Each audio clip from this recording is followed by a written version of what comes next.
The most select of places. The site was first developed during the Middle Kingdom and was initially modest in scale, but as new importance was placed on the city of Thebes, subsequent pharaohs began to place their own mark on Karnak. The main precinct alone would eventually have as many as 20 temples and chapels. 1. Karnak was known in ancient times as the most select of places, and was not only the location of the cult image of Amun and a place for the god to dwell on earth, but also a working estate for the priestly community who lived on site. Additional buildings included a sacred lake, kitchens and workshops for the production of religious accoutrements. The main temple of AmunRa had two axes, one that went north-south and the other that extended east-west. The southern axis continued toward the temple of Luxor and was connected by an avenue of ram-headed sphinxes.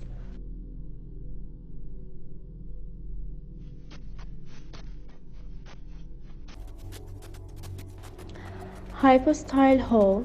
One of the greatest architectural marvels of Karnak is the Hypostyle Hall, a space with a roof supported by columns, built during the Ramesside period. The hall has 134 massive sandstone columns, with the center 12 columns standing at 69 feet. Like most of the temple decoration, the hall would have been brightly painted, and some of this paint still exists on the upper portions for the columns and ceiling today. With the center of the hall taller than the spaces on either side, the Egyptians allowed for clerestory lighting. In fact, the earliest evidence for clerestory lighting comes from Egypt. Not many ancient Egyptians would have access to this hall, since the further one went into the temple, the more restricted access became. Amun-Ra is the ancient Egyptian god of the sun and air. He is one of the most important gods of ancient Egypt, who rose to prominence at Thebes at the beginning of the period of the New Kingdom.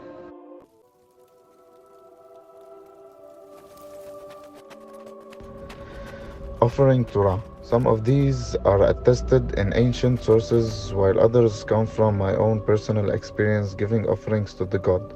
Liquid offerings, water, beer, pomegranate wine, and food offerings, bread and barley, fruits and vegetables, oranges, apples, and taboos, pork, fish, any seafood, and ram.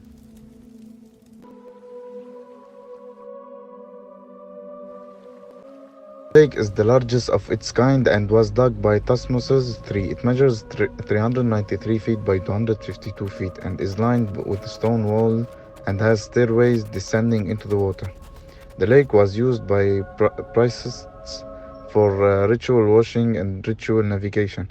It was also home to the sacred geese of Amun and was a symbol of the primeval waters from which life arose in the ancient Egyptians' idea of creation.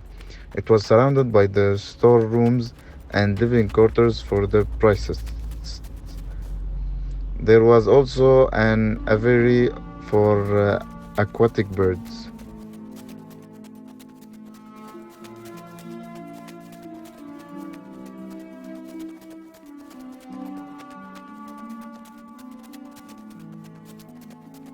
The Avenue of the Sphinxes is a 3-kilometer ancient processional route that once linked Luxor Temple with the Temple of the Mut at Karnak to the south.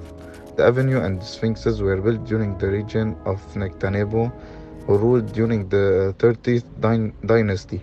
Each of the approximately 1,350 Sphinxes, which originally lined the triple Barkio shrines of Seti II, built on his command in the 13th century BCE, served as a way station for the sacred Barkios of the Theban trade of the gods Amun, Mat, and Khonso.